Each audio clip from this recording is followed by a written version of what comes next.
Amigas, amigos que pues ya nos sintonizan, que ven esta transmisión, les saludan Enrique Rodríguez y Alejandro Pulido Cayón.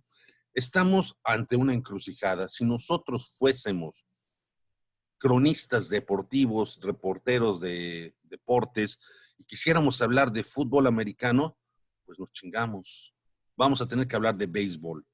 ¿Por qué? Porque pues así está la política. Aunque uno quiera hablar de algo distinto, pues los actores, los principales actores, nos están jalando hacia un solo tema que pues tiene que ver mucho con el régimen, el sistema presidencialista en el que estamos, porque el régimen pues, es un régimen democrático y gracias a ello podemos decir cuantas cosas queramos. Y la choroteca de hoy va Hasta sobre el eso. momento.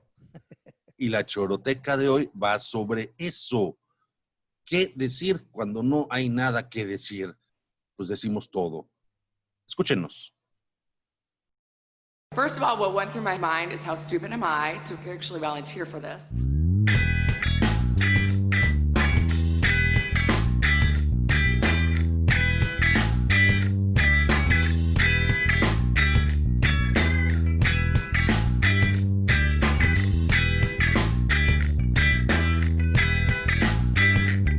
La choroteca.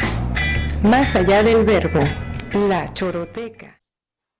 Pues ya estamos en la choroteca, una emisión más, ya casi llegamos a las 20 transmisiones, una experiencia sumamente enriquecedora. Enrique, pues ya cerca de las 20, estamos en la 19. Récord.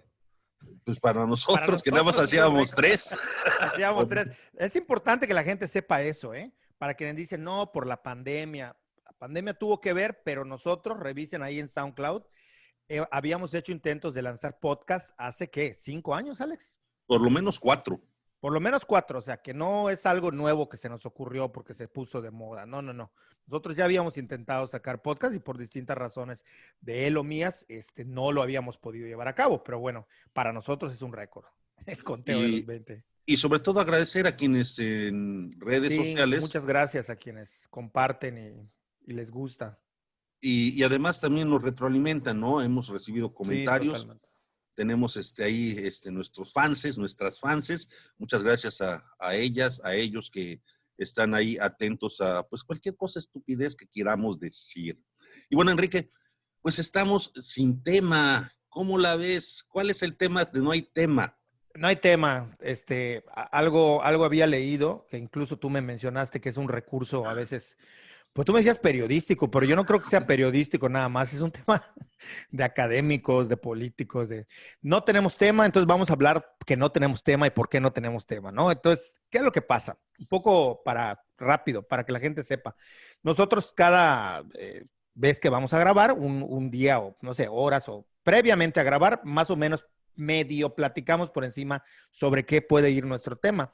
Y nosotros en un principio siempre quisimos hacer un video podcast de opinión muy general, no académico, no de profesionales, no nada, sin ser demasiado denso sobre política. Pero política en general, o sea, hablar de política, lo que tiene que ver más con cómo se gobierna a una sociedad, a una cultura, la democracia, en fin. Todas estas cosas. Y resulta ser que no nada más a nivel federal se empezó a volver esto o se ha vuelto complicado, que cada vez que queremos hablar de algo, siempre hay que hablar del Ejecutivo, de la presidencia, o si lo queremos hacer a nivel local, hay que hablar del gobernador. Entonces, o del coronavirus, que básicamente han ido pegado. Coronavirus con política local y federal. Entonces, nos pareció como interesante, aunque sea un poquito, reflexionar en torno a por qué cada vez que queremos hablar sobre un tema, irremediablemente tenemos que hablar de cuestiones que van a tocar al presidente. Y no es nuestra intención. Queremos ambos la postura de ser críticos ante cualquier circunstancia que haya, que ocurra en la sociedad y que se manifieste. Pero cuando tú revisas las formas en las que hay de expresarse, siempre vas a terminar hablando del presidente o hablando del gobernador. Pero fíjate, Enrique, que aquí hay una cuestión muy importante. Yo recuerdo allá por los años 90, 93, poco antes del 94. ¿Salinismo? No, sí, en el salinismo, en pleno salinismo. Llegó aquí a Mérida Ricardo Rocha a presentar un libro para gente grande, que era el programa que hacía, y pues hicieron un libro sobre eso, y una librería que en ese momento era así como el non plus ultra de las librerías, que había copiado el modelo de Dante, de Gandhi, ya dije el nombre, pues lo invitaron a Ricardo Rocha. Y gente del grupo Indignación, lo recuerdo claramente, se manifestaron a las puertas del edificio, pues porque querían presentarle o plantearle algunas cosas a Ricardo Rocha, y la entrada está restringida. Finalmente logran entrar, voy a resumir esto. Logran entrar, se sientan frente a Ricardo Rocha, yo estoy como convidado de piedra, tuve esa oportunidad en ese momento, y le dicen directamente a Rocha: óigame, señor, ¿por qué usted siempre tiene que empezar sus programas, sus noticieros, hablando del presidente? En ese entonces era Carlos Salinas de Gortari. Y le responde Ricardo Rocha: pues muy simple, porque estamos en un sistema presidencialista y el actor principal del Ejecutivo es el presidente. Y bueno, parece que a 30 años, a 28 años de que escuché ese diálogo, pues se repiten las circunstancias. Y era algo que nos habíamos estado despegando en la comunicación a partir del sexenio de Fox. Si bien Fox era tema central por todas las barrabasadas, estupideces que hacía, que además, pues ahorita sí uno dice, pues se le extraña, ¿no? Porque entre medio de tanta estupidez, pues por lo menos había otras cosas. Y la agenda pública empezamos a discutir otros temas, y ya pues en el calderonato, en el peñanietismo, pues sí es cierto, los presidentes son parte esencial del análisis y del discurso mediático, pero no eran los principales temas. O sea, se había logrado desde los medios desprenderse de eso. El espectro era más amplio. Vámonos a un ejemplo, y está excelente el recuerdo anecdótico que nos compartes. Sí, el presidencialismo siempre ha existido, y al final de cuentas el presidente Bueno, no siempre de cualquier ha existido, país, bueno, no siempre, pero la figura, digamos, presidencial siempre ha tenido una importancia. O sea, por eso el presidente. En cualquier sistema, en cualquier país, matices más, matices menos. Sin embargo, a mí me parece, te voy a poner un ejemplo. El caso, por ejemplo, vámonos a alguien pro, la más pro de las pros. Bueno, ahorita no, porque ahorita ya la odian. Carmen Aristegui. Bueno, la odia un sector. Carmen Aristegui. Carmen Aristegui, desde Calderón hasta incluso Peña Nieto, tú veías el programa de Carmen Aristegui, que además era un programa que tenía regularidad, no, creo que lo pasaban diario, o por lo menos una vez, era diario. Diario. Y Carmen Aristegui, tú te metías a revisar su programa y ella hacía investigación de un montón de temáticas en materia política, pero que iba sobre economía, sobre finanzas, sobre lo que estaban haciendo los estados. O sea, era, y cuando tocaba Peña Nieto, tan es así que cuando tocaba Peña Nieto se volvían escándalos. ¿Por qué? Porque era algo inusual en su ritmo de trabajo que toque al presidente. Entonces, me parece a mí que hoy, justo, incluso podemos ver nosotros, no en ti y en mí, en alguien de la talla de Carmen Aristegui, cómo Carmen Aristegui también se encuentra en esto que viene a recordarnos este texto que yo siempre traigo a colación de Elizabeth Noel Newman, que se llama La espiral del silencio. Sí, la vigencia de la espiral del silencio en la sociedad de la red. De cómo lo que nos dice esta teoría de la espiral del silencio es que cuando las mayorías ya deciden callar, no hablar y no manifestarse porque sienten o creen, dado que no pueden hablar y no pueden circular conocimiento o lo que piensan en una democracia aparente, cuando las mayorías callan porque creen que son minorías, ahí entramos, estoy explicando esta teoría muy grosso modo, en una espiral del silencio. Y me parece que si vemos el ejemplo de cómo Carmen Aristegui llega a un punto en el que ya lo que diga va a terminar pegándole a lo que hace el presidente o a lo que hace, en este caso, a un gobernador, ya estamos nosotros entrando a un sistema donde de manera muy sutil tenemos que cuidar lo que digamos, porque no hay manera, incluso ahorita que estamos tratando de evadir hablar sobre el tema, subyace a nuestro discurso que el tema es un régimen, un presidente y una figura presidencial. Entonces, eso es lo que hace complicado hoy en día. Va a llegar el punto que, como en otros países, cuando digamos se cayó un árbol, la gente te va a preguntar, ¿se cayó por culpa de los prianistas o por el culpa de los López Obradistas? Va a llegar un punto que llegue. Créanme que hay países donde eso se discute. O sea. Pero mira, bueno, es que aquí también esto llegamos ya a un nivel de polarización y tenía un amigo que era es un saludo a José Manuel, que lo decía así, pues, polarizarnos, ni que fuéramos baterías, ¿no? Ni que fuéramos pilas. Pero lo cierto, como lo podemos notar, es que existe sí un rango de opinión que se va a los extremos y cualquier parte media, cualquier parte ecléctica que trate de equilibrar la información, pues se ve obligada a tomar partido. Entonces, sí, estás forzado. Yo también lo decía, un claro ejemplo de que un periodista está haciendo bien su trabajo es el hecho de que para los prianistas va a ser un López Obradorista y para los López Obradoristas va a ser un prianista. O sea, camina también en el punto objetivo, en el punto medio de decir las cosas como ocurrieron, que de un lado y del otro piensan que está hablando en su favor o en su contra. Ese es precisamente un punto en el que ahorita ya no podemos estar. Y cuando tratas de ser, ya no digamos objetivo, cuando tratas de ser neutral, estás peor, porque van a malpensar de ti los en pro de López Obrador, pero también van a pensar mal de ti, un poco como los del PRIAN, es decir, un poco como la letra de Residente, de una de sus letras de Calle 13, la ultraderecha me odia, la ultraizquierda también. No se, en estas sociedades así construidas, no puedes ni siquiera optar por no digo nada, ¿no? O sea, yo me quedo, no puedes, porque hasta eso es visto por sospecha. El problema es que es visto por sospecha por los dos lados. Entonces se vuelve confuso lo que hablábamos, tu metáfora con la que abriste el programa, para la gente que nos escucha y que nos ve, un poco lo que platicábamos es eso. Imaginemos que somos cronistas deportivos y nosotros nos especializamos en fútbol americano. Resulta ser que no podemos hablar de otra cosa que no sea béisbol porque todo nos remite a béisbol. O sea, resulta ser que ahora ya no podemos hablar de badminton, de ping pong, de atletismo, porque todo va a ser béisbol, béisbol, béisbol.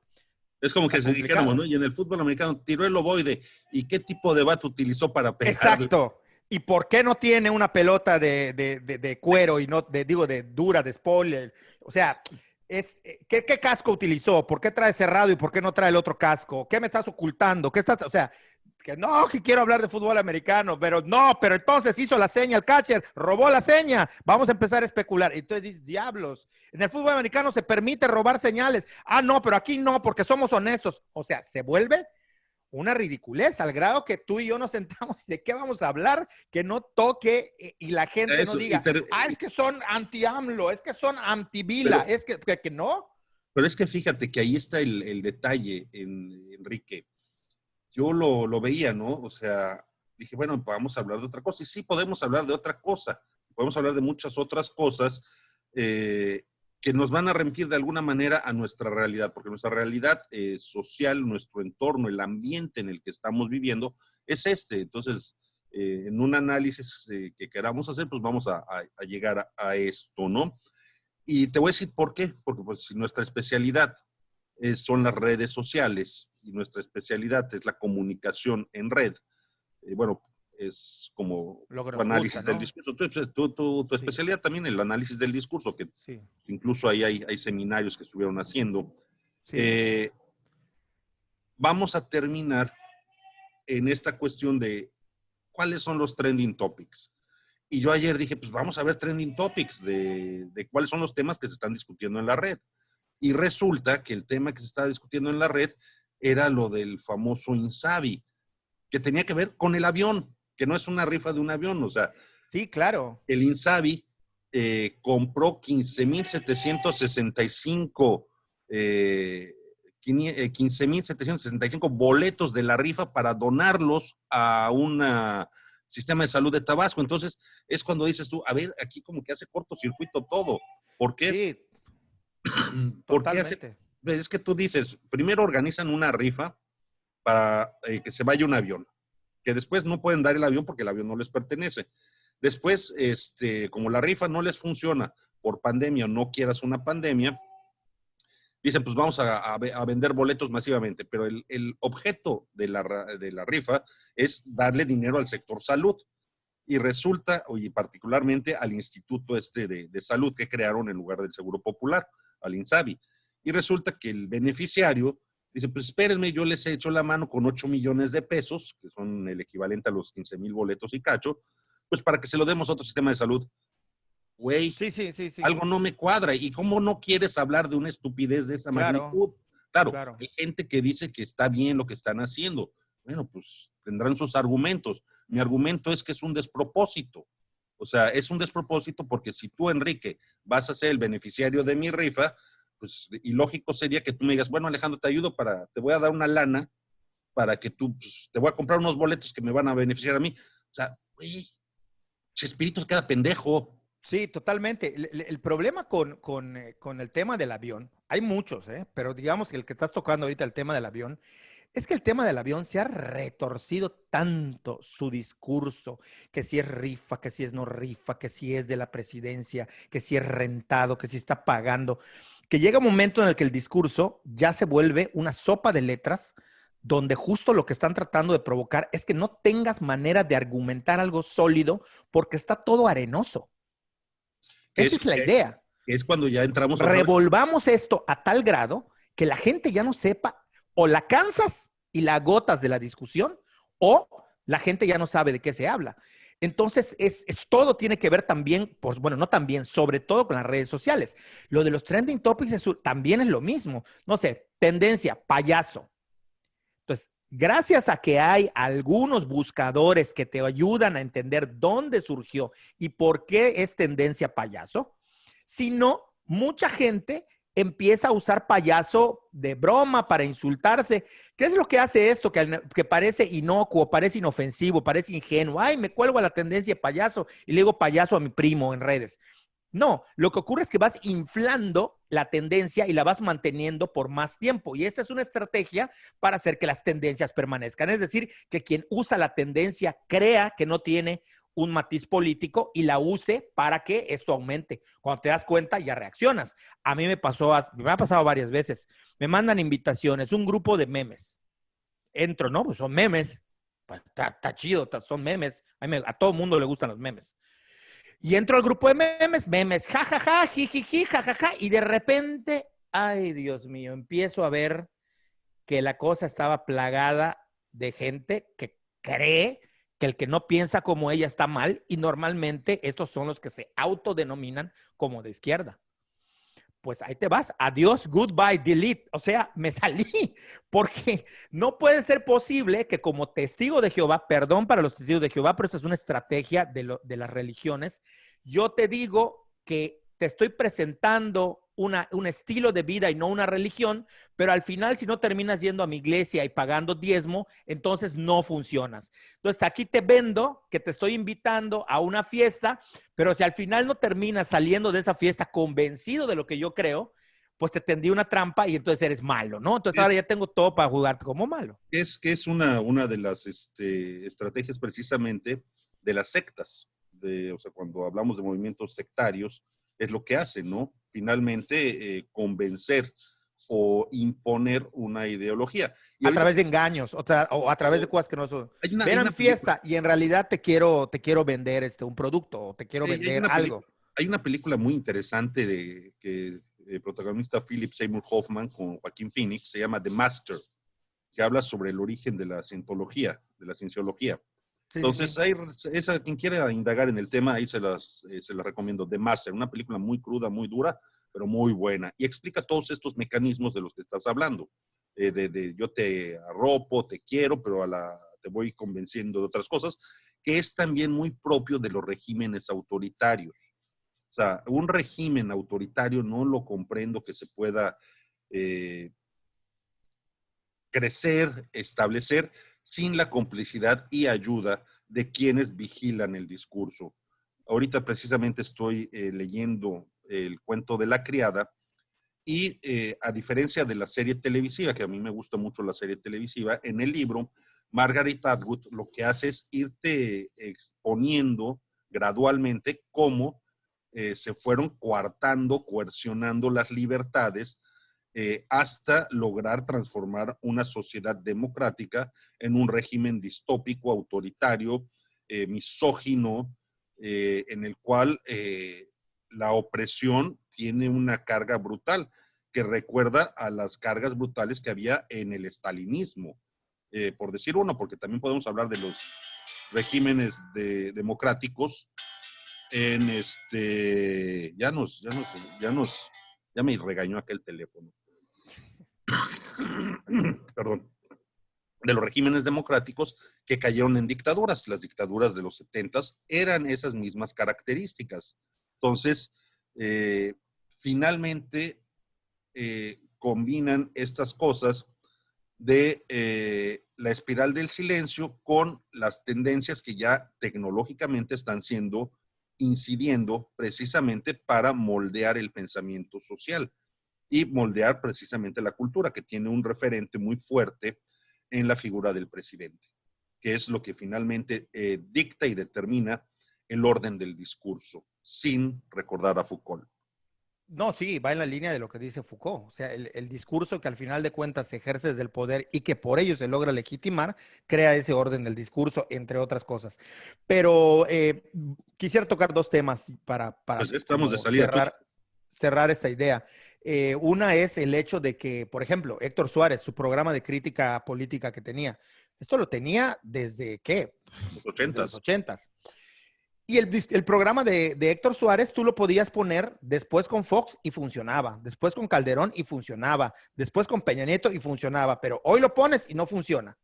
Es una crítica, entonces, es como un ejemplo, ¿no? De cómo algo que trata de ser una crítica a cualquier sistema de gobierno, ahora no funciona.